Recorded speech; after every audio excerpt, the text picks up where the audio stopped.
Hi, everyone, and welcome to another episode of She Plays Games, the podcast where I interview women within the games industry. I'm your host, Lauren, and on my show, I have a chat with women of many different roles within the games industry, some of which don't always get the spotlight that they deserve. Through this podcast, my goal is to give visibility to the many women who are already killing it in the games industry, with the hope of making more women around the world realize that there is a place for them too. Now, this podcast wouldn't be where it is without support, so I'd like to give a big shout out to my Patreon supporters.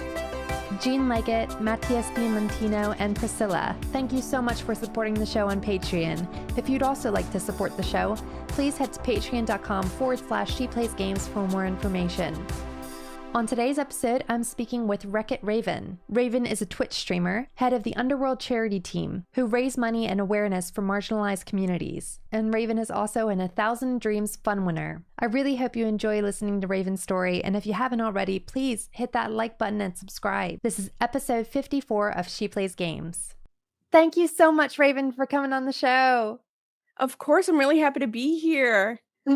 Oh, well, I mean, it's been quite a whirlwind of a year, especially with the streaming. But I mean, sort of considering your past, I really want to know, like, what was the first thing that got you into games? I think honestly, okay, I'm aging myself.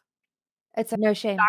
Dr. Mario was the first game Oh, that I ever played on, like, the old school Nintendo, and I was probably about 5 or 6, and I just loved the feeling of being able to get lost in this world that was not my own. It was mm, very captivating to me, and it was really exciting as I grew to watch gaming grow as well and evolve and change. And I've kind of gone in through phases with gaming, and it only really started to stick permanently in my late 20s. But I've always enjoyed the art form. I've always enjoyed, being able to unlock things or beat things, like challenging myself. And as a little being who had undiagnosed ADHD, it was one of my escapes. So it definitely helped me kind of express myself mm. without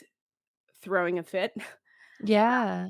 And even still today, it does a lot of the same for me. The video games are very, like, healing and very, like, yeah, they engage your brain in so many different ways.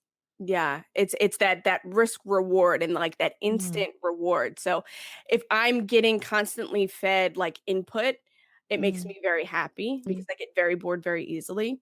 So, I will usually end up playing things that are challenging. Obviously, I get mad, especially with first person shooters, because 'cause I'm not the best, but, That's I okay, I'm not great you at know them that. either. Yeah. No, totally, but I know I loved the old school Nintendo. I mean, yeah, I was all about the original Mario, and I was probably about the same age as you when that sort of was happening. I think it was like I don't wanna say, like, our generation had it really good, but, like, I really do feel like our generation had it so well planned out in the sense that, like, we got to enjoy kid games as kids, and then as the older we got, the games matured with us. Yes. Yes, that's actually a really good way to put it. Like, we almost essentially grew up alongside the evolution of gaming.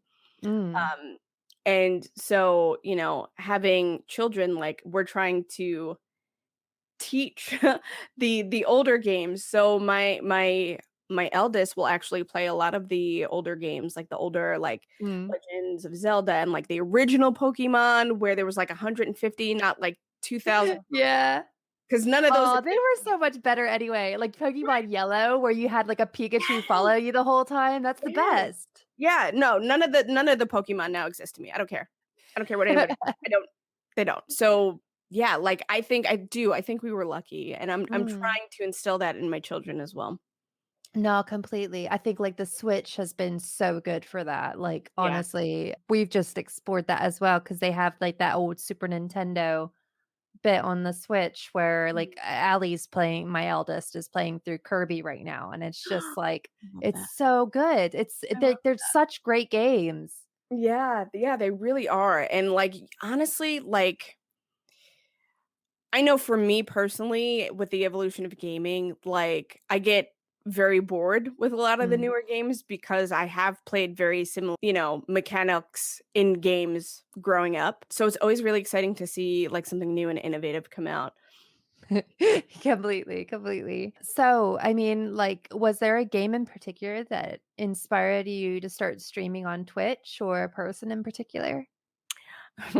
So there wasn't a game in particular, there was a person. Mm. My ex at the time basically kind of tried to sway me from streaming because he was trying to. And in not so many words would tell me like, well, you can't do that. And I don't take kindly to people telling me I can't do things. Um, I'm Yeah, stubborn as and you should be. right and strong-willed and opinionated and loud and all of that. And I was like, okay, watch me.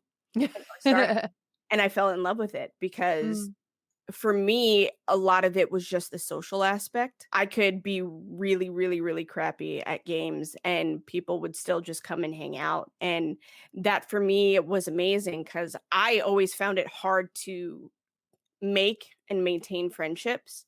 mm, So doing it in a digital format for me worked. yeah. It's so nice seeing, like, the same people come on, like, your squishy community just be, like, so supportive and catch up with them as well, like, I feel like you really get, like, sort of a personal touch with it as well, if you know what I mean? Yeah, absolutely. It's especially with the last couple of years.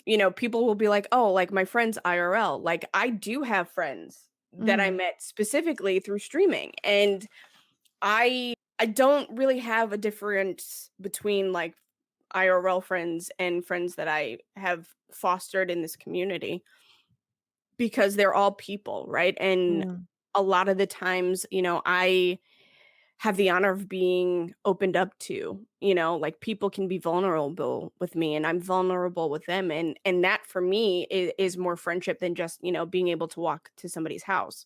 mhm. Um and it's funny to say that because, when the internet was first a thing, it was always like don't talk to strangers. I know.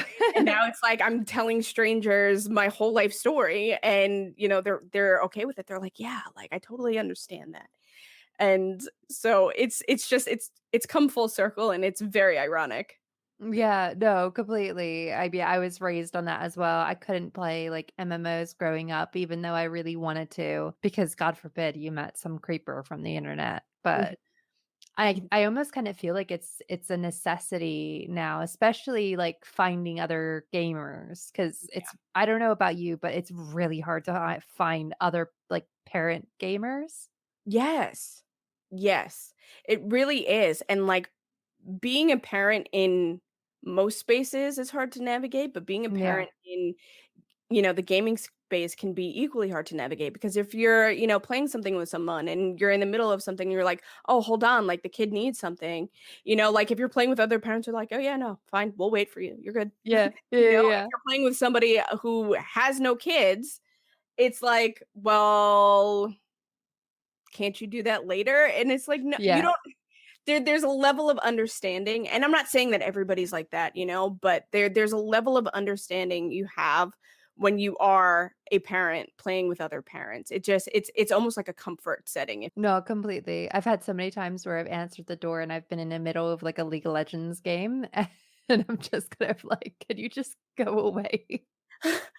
Can you go away? Come back? Because I No, don't wanna die." I do that too, and it's funny because now my son does it to me. So Oh, I'm like, "You no. know what?" Again, another full circle moment. It's like, Yeah. "Hey, bud, like, what are you doing? Like, can you come pick this up?" He's like, "Give me a minute, mom. I'm Yeah. fighting this creeper in Minecraft." I'm like, "All right, well." But we understand, like, back Exactly. in the day, the parents weren't really aware of, like, the sacrifices Mhm. that we've had to make on in terms of just responding to our parents, but now we know. Yeah, yeah, we definitely do. It's I like to think it's a healthier time for children, mentally Mm, at least, because I yeah, know a lot of people are very aware of, like, their kids' needs. Obviously, nobody's a perfect parent. I know I'm not mm, perfect by any stretch of the imagination, but, no, I'm um, not either. it's nice to be able to foster, like, little nerdy kids. who are able to like communicate, hey, I'm feeling this way, or hey, mom, I'm in the middle of this thing in this game and I can't pause it. Can you wait a minute? I'm like, yeah, you got it. Oh, I love it so much. So does he play a lot of, is it primarily Minecraft that he plays, or is it, like, just the mixture? It's a mixture. It's a little bit of a mixture, but he does have a preference for Minecraft. He has That is ADHD as perfect. well. Yeah, Yeah. so it really like that's one of those games that like he can just hyper focus on for the whole day. But lately he's been playing a lot of Animal Crossing, Yeah. which I love.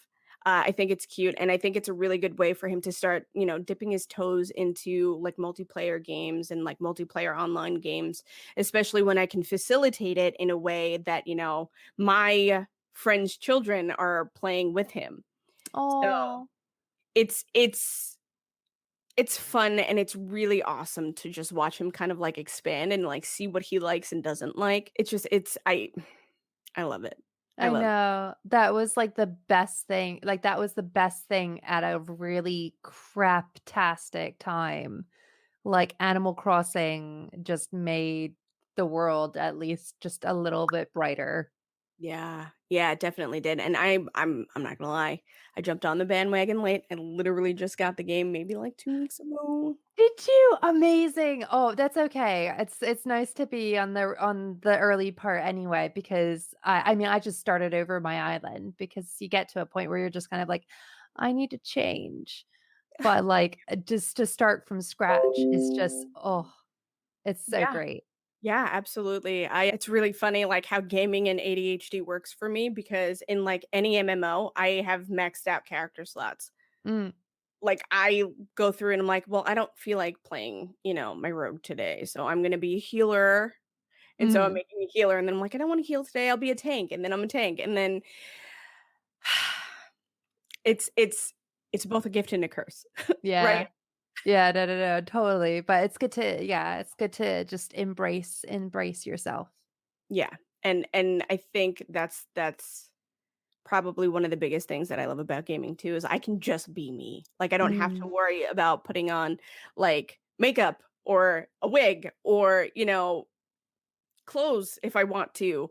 But it just I can just be. Naked streams, yeah, whatever. Right, I mean, there's a place for that. Yeah. Maybe not Twitch. Yeah. I'm not a judge. Do you as long as you're not Yeah, hurting you do yourself or you, that's fine, yeah. anyone.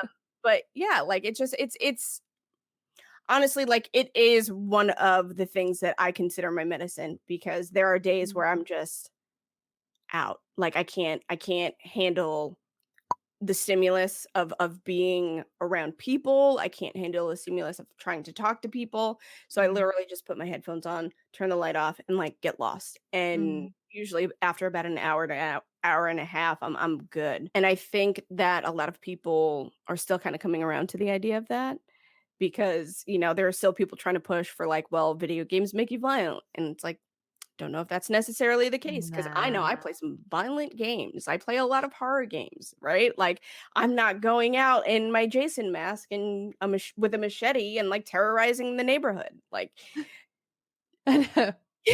I mean, that would be okay. I'm not going to say that would be funny. I'm not going to say that would be funny. No, no, but yeah, like, it is the thing, like, it is such a, like, if somebody like, normally when people retaliate that way, it's the video games that just bring it out, like, more, but they were already inclined to be that way, like, they were already very angry people, it's Yeah. just that you gave them a bit of gasoline, Yeah. like, essentially. It doesn't make angry people It doesn't. in It that does. way. And I wish people understood that, right? Because Mm, they're still like I know my mother is still very much like when I tell her what I do, I'm like, I'm a content creator. I talk to people about like human rights and we talk about really, uncomfortable things like politics. And I also play video games. And she's just like, well, you're 32. And I'm like, yep, yeah. I am. Yep. Exactly. But I think, like, I think something that doesn't get talked about a lot, I mean, obviously we hold like video games accountable, which is good. Like Mhm, it has to be held accountable. But like I think one of the things we don't really give ourselves credit for is the fact that we're so much more progressive than any other industry. mhm. I can't think of like any other industry that's pushing boundaries as much as games are. I can't either, you know? I mean, obviously in media, they almost are expected to do so. And like obviously like there are some films and like shows that do that, but I think the difference between like visual media that you don't really have to do anything with and gaming is like you are in the driver's seat. You get to control Mm, the narrative in a way, right? mm, It's almost like you are immersing yourself in this environment and you're allowing that character to almost become you for a little while. And I think it's progressive because it is talking about things like racism. It is talking about things like, women's rights. It's talking about LGBTQIA2 plus issues, mental health. It's talking about politics. It's talking about all these, things that we as children were taught not to talk about. And it's doing so in a way that gives you control over that. So you at that point are consuming it from a different perspective. And I think that's something that is really beautiful. mhm, Um and it has a lot of power. And I think that, obviously there are some people who will use that for the wrong thing, but for a majority of, the developers that are out there who are creating these games, I do genuinely believe that they are trying to, really become reflective of the time that we live in. mm. And I think a lot of that is also thanks to content creators as well. Yeah. Like, I think content creators providing critiques, providing enthusiasm, like, I think they really are the sort of they're just a very necessary piece now when it comes to games Mhm. and when it comes to what we challenge in games and Yeah.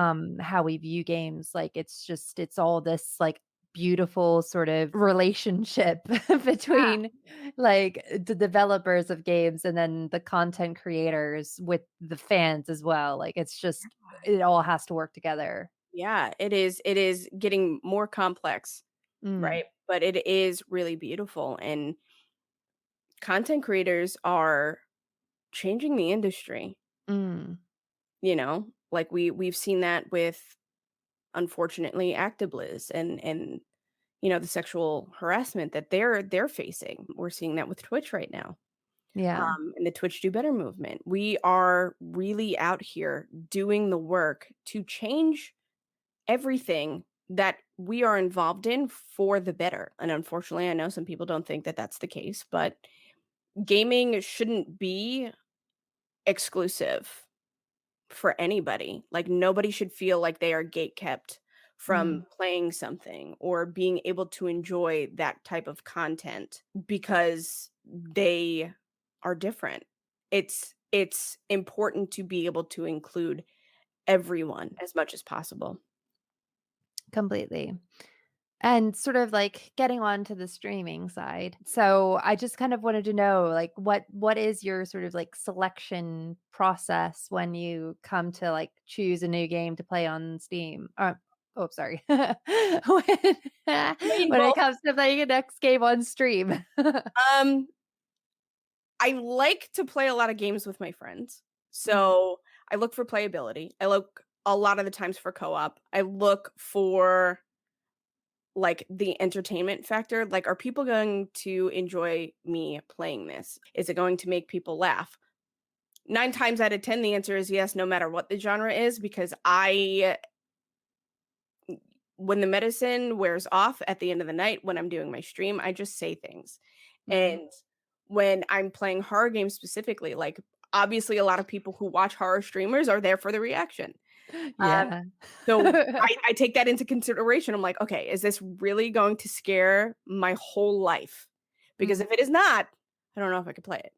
Like Yeah, yeah, yeah. I'm looking for the reaction. And then as I'm going through the game, like I'm looking for playability or replayability. I'm looking for the mechanics if they make sense. I'm looking at the graphics to see, if they look good because we are in the era of like games that just look amazing. Yeah. I'm looking for, games if there's a story involved, if the story is being told properly. And I'm a sucker for indie games. I always will Mm. be. Like I love indie games above all else because for me personally, and this is not like a dig at the AAA titles, but for me, like there's a little bit more heart and soul put into an indie game, and you Mm. can usually feel that. So if it is an indie game, 9 times out of 10, I'm gonna try to play it anyway.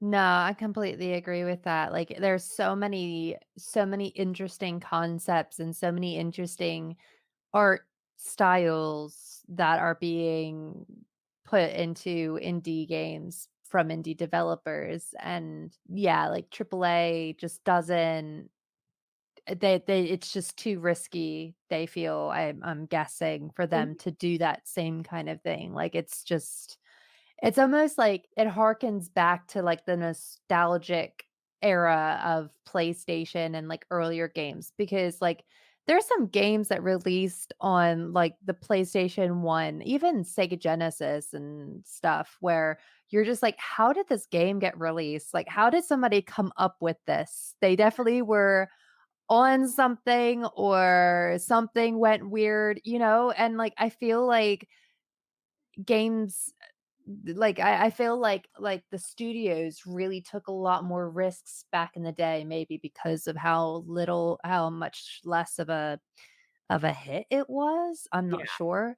But yeah. like indie games are kind of taking over that aspect of that nostalgic like era. Yes. Yes, I agree because I think I think you kinda hit the nail on the head. I think AAA titles are, like, tied and bound to, like, contracts and fan bases and things like that, Mm, where indie developers, especially an indie studio that's not necessarily well known, they have more freedom to explore and expand on ideas that may seem a little bit wild, and I love seeing that. I love really being able to see creative at its source. Um That was almost a pun. I'm really sad I didn't make it a pun. At its Oh. Okay, I'll leave. I'm sorry. That was terrible. Ooh. That's fine. It's good, it's good, it's good. But yeah, no, I mean, so in terms of like indie horror, because I must admit I'm not on the pulse as far as like indie horror. I know that there was something so I know like obviously Phasmophobia was like huge, but Mhm. do you have like a favorite indie horror title that you've been playing? It's really hard to say because Mm. there's so many good ones, like Faz, their newest update, nope, scares me. Scares me. Oh, bless you. Yeah. Scares me. I recently played through some of The Shore, which is it's a single player game. Um, it's a Lovecraftian game, which I'm a sucker Oh, for I love that. Yeah, yeah, yeah. Lovecraft games. Meh. It's beautiful. Some of the sound, like, quality and, like, the audio is nice, voice acting, not so much. Ghost Hunters Corp is a almost, like, direct competition with Faz, and they do a lot of things right. Graphically, not nearly as pleasing. The ghosts are very wonky looking and, like, not scary. I know, You and like Phasmophobia, they're like can weird, like creatures that have like their face bashed in, aren't they? Like they're and they really got little creepy. baby ghosts. Nope. Oh, If I mhm. see a baby ghost, I'm out. I don't care. I don't care. I I'm don't done. no, I don't do baby ghosts. I don't like them. But, Yeah. um, where Ghost Hunters Corp is successful is a lot of their mechanics, because Mm, you actually have to exercise the ghost. So you have to work with your team and, like, go through a list of things that you have to do to get rid of the ghost. So I mm, think in terms of mechanic, I think that Ghost Hunters Corp has Phasmo on lock, but as far as, like, being immersed and just overall smoothness of gameplay, Phasmo's got it beat. mm. There's another new one that I've been playing called Haunt Chaser, which is kinda similar. I like that one a lot. I like that one a lot. Like, it's terrifying. It's got a lot of real I don't wanna give away too many spoilers. It Yeah, can yeah, be yeah. a 4-person co-op, or it can be asymmetrical game where you're doing 4v1, where it's very similar to like Dead by Daylight, Yeah. but there's a lot of story in that, and Oh, that's good. I respect that. I love that so much, and, like, you have to basically go through and kinda do quests to progress. There's no way to save, though, so that's bad, and it can take a couple hours to actually beat, but yeah, I think those are the most recent ones that I've played. Obviously, like, there's a world out there. I just really I really like indie horror. Like, that is Yeah. my bread and butter. I love it. I just and I think I've said it before that like horror games in particular, for me, I mean, well, horror in general has the best lore of any other thing. Yeah, Like, honestly, like anything horror typically will have a story that is really, really interesting. I mean, you just have to look at Stephen King's old stuff to sort yeah, of see like that is really weird and amazing though. Did you ever play Call of the Cthulhu back in the day? I did. I Oh, did. I didn't get to play it, but I've seen people play through it and that just looks It's good. bonkers. It's good. Um, it's very stereotypical. Yeah, It's a very like, I've yet to find a Lovecraftian type horror game that is not, like, pigeonholed into a very similar thing, like cis sure. white dude, Yeah. private investigator, or something of that nature, either gets a case or has a family member directly involved, and then you find relics, and then you find all the symbols, and then okay, this is why I have ideas, I just don't code. Like, Yeah, yeah, I can yeah. write the story, but I Yeah. can't make the game. You can do it though. Like there's so many programs out there that you can use to that you don't have to use code. Like Unity, you don't have to code. Oh, well, You not gotta do it. I'll right now. send you links. I'll send you links. I'm gonna have the first Wreck-It Raven game. Hell yeah, I love that, Instant. okay. Yeah, yeah, yeah. No, I'll send it to you after. It's all good. But yeah, no, like I mean, hell, yeah, no, it's so right though, because like yeah, when I think about it, most of the horror games, most of the horror games that I know and like are like really well regarded are exactly that. It's a detective. It's a white male detective, and it's just yeah, that's very typical. Because I even think about what was the one oh no. Oh, it's an sort of old one, but it was exactly that. It freaked me the heck out. It's not Outlast. Oh, no, it's gone. Yeah, Evil no, it's Within? completely gone. Huh? Is it Evil Within? There's Evil Within as well. Yeah. What Yeah. is that? Like every single one. It's White dude. it's just that. Just white dude. Yeah, no. Oh, what portrait? It's like portrait of a is it portrait of a serial killer? It's like something it's like a word and then it's like something serial killer or something. I'm gonna It look will come that up. to me eventually. But Yeah, I'm gonna look that up. either way, do you have like a favorite moment from streaming? Yes. What's your favorite moment? It's very embarrassing, but it's very hysterical, and I'm sorry. It's okay. Again, we've already established that I have ADHD, and this was before I was diagnosed, but Mm, here I am outing myself again. Okay, bless you. here we go. A friend of mine had donated 5,000 bits, Oh, wow. and, like, I just kinda got taken aback, and I was like, "Oh my god." Like, "Hello, excuse me, is this real?" But I Yeah. didn't say that, I was thinking that. And then the first thing that I could say was, I'd let you put a finger in my butt." Oh, no. And, that's clipped, and people won't let me live that down, and then I Oh, just bless started you. cracking up hysterically, and I was like, "Why I just say stupid things when I'm nervous, I'm sorry, I don't know." Oh, It bless was you. so funny, but it's also like, well, I mean, that's me. That I can't even deny Oh, that. I know. That is the beauty of streaming and also the curse of streaming. It's just that everybody did just see that Yep, happen. yep, everybody did, and it's on TikTok too, because everybody should Oh. probably have a good laugh at least once today.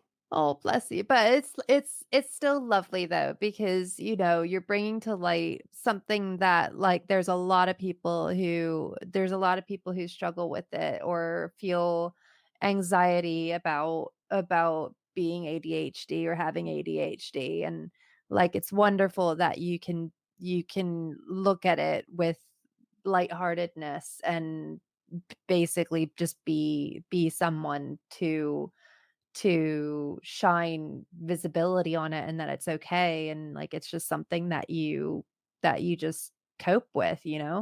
Yeah, and unfortunately, a lot of the times, like, women or femme presenting people are often misdiagnosed or underdiagnosed.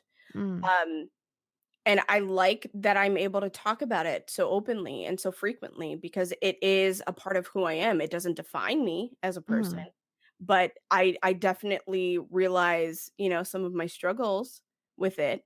And, sometimes just saying very random things is one of them. And I have a lot of people, who have kinda just, like, reached out to me and they're like, "Thank you for being honest about it." Like, I don't feel like I have people to talk about this with, especially, as a woman or as, a femme presenting person, especially if they're of color, you know? mm, We are so often underdiagnosed, misdiagnosed, not really listened to.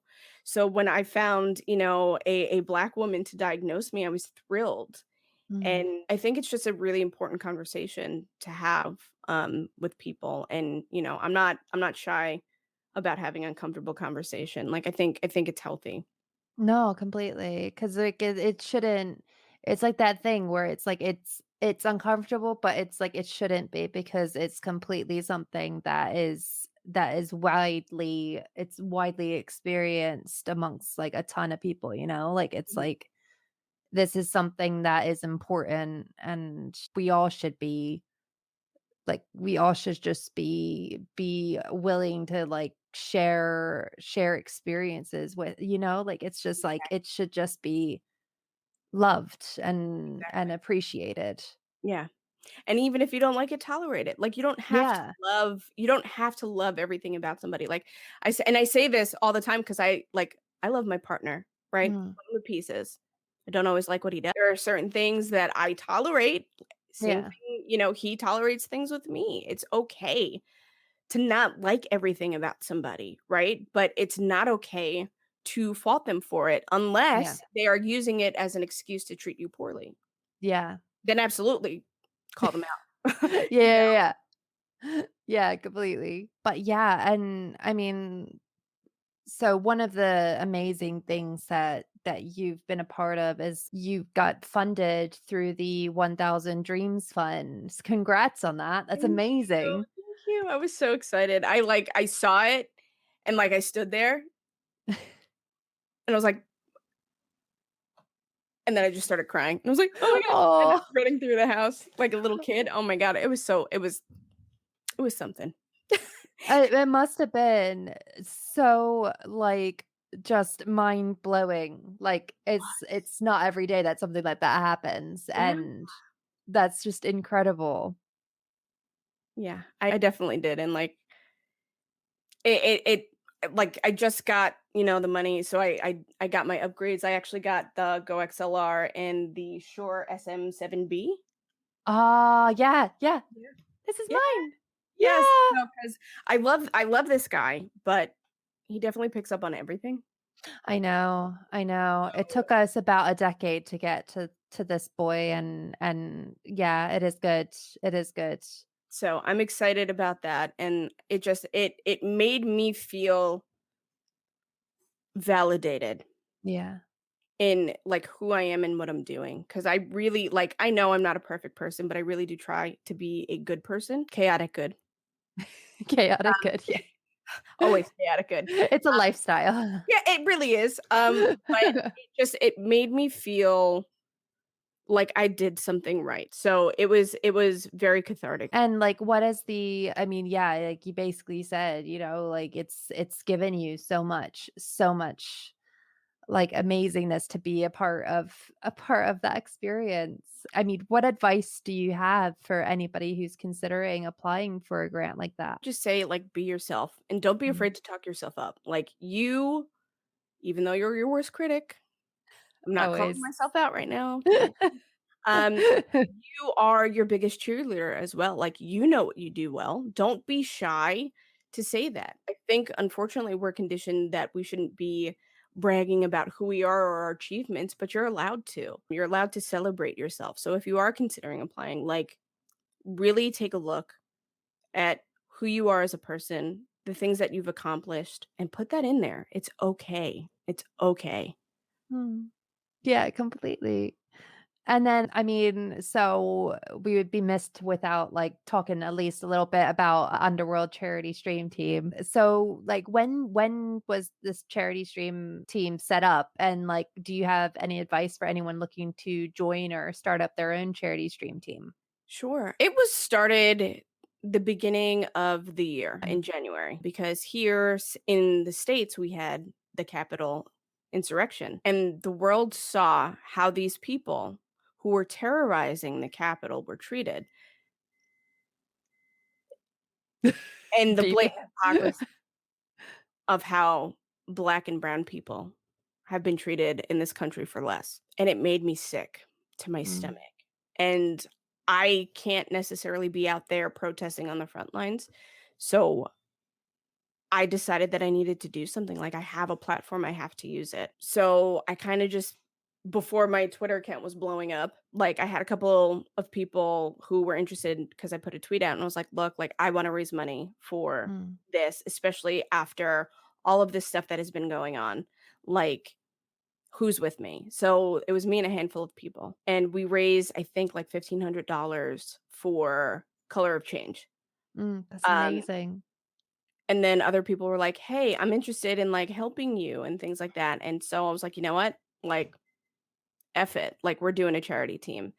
And the next one we did, I believe, was National Black Trans Advocacy Coalition because, Black people in this country are treated poorly. Trans people in this country are treated poorly. If you're both, you run the risk of losing your life even more so than most demographics of people. And that kind of hits a little close to me, right? Cuz I don't consider myself, transgender. I am non-binary, and I Mm. know that tends to be under the transgender flag, but I know of people who are. Like, one of my closest friends, my best friend, is transgender, and I know what that could possibly mean for her. So I really just wanted to gather people who were interested in raising money for people who really needed a voice, who didn't always feel like they had one. And I know, as a marginalized person myself, I shouldn't be the one to have to change this, but unfortunately that's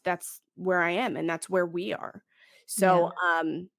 we've only grown since then, and we were supposed to be doing a charity stream starting tomorrow actually. But with the state of Twitch right now, safety is first, so that got pushed back. But if you do want to join the team, we will be opening up applications again, probably in the next couple months. I would say, like, obviously, we have members of all sizes. We are diverse. Come as you are. If you are applying for anything, please don't do one sentences. Please don't do one sentences. Oh. Seriously. I mean this because I can't be the only one, but, like, your application is us trying to get to know you. Um, Yeah. we wanna get to see who you are, as a person, and while one sentences are short and sweet and very direct and to the point, like, an application for a team is not the best place to do that. Like, we're genuinely trying to gauge you off of this, and it's hard to do if there's nothing there. But yeah, honestly, if you do want to apply, just come as you are. Like, be exactly who you are because nobody can take that from you, and that's something that we look for. Mm. I just imagine, like, did you ever play, like, Final Fantasy 8 with, like, Squall just be like, "Whatever," like, just Yes, whatever for every best? yes, Don't do that. yeah. It's like, the question is, "Hey, have you ever been on a charity team before? Describe some of your experiences." If you put yes, I'm like, "Okay, next." Like, I I'm not saying that you're a bad person, but But tell us. yeah, like, what have you raised money for? I don't care if you've raised $2 for a charity. Be proud of Yeah, that. exactly. You did something. Exactly. Like, and just for, charity streaming to begin with, like, some really good advice is don't beat yourself up if you don't reach a goal. Mm, Maintain manageable goals and know that even if you raised $2, that's $2 more than that charity would have had. So yeah. you're still doing good things. Mm, yeah, completely. And so, I mean, with all that in mind, as our sort of last closing question, I wanted to know, like, considering everything going on, do you have any advice for somebody who's POC or from an underrepresented gender who maybe is considering live streaming but might be afraid to? Yeah, and a lot of my advice is gonna sound very similar, but if you know who you are, nobody can take that from you. Mm, With the state of things on Twitch, that's what, some of these bad actors, if you will, are trying to do. They're trying to take you away from you. And yeah, it's hard right now. It's hard to get into right now, especially if your first stream is, you know, being slandered or discriminated against. But you know who you are. And that is so important. Obviously, there are resources out there. You can check out Hate Raid Response. They have set up a wonderful website with tools and resources and stuff like that. There are still people, myself included, who are keeping tabs on Twitch, making sure that, we are allowing the platform to be safe for underrepresented and marginalized groups. And just reach out. There's always going to be somebody who can say something to help you out or do something to help you out. Don't be afraid to ask for help. yes, completely. Oh, well, thank you so much, Raven, for coming on the show and talking with me. This has been Oh, amazing. of course. Thank you so much for having me. Really, really, really, really, really happy. Oh, thank you. I do. That's it for this episode of She Plays Games. If you want to hear more from Raven, please follow her on Twitter at RekitRaven. And if you want more episodes of She Plays Games, you can follow us on sheplaysgames.co or on iTunes, Spotify, and YouTube. Also on Twitter and Instagram at She Plays Podcast. If you want to be on the show or want to nominate someone to come on the show, you can email me at sheplayspodcast@gmail.com. See you all next time on She Plays Games. Bye!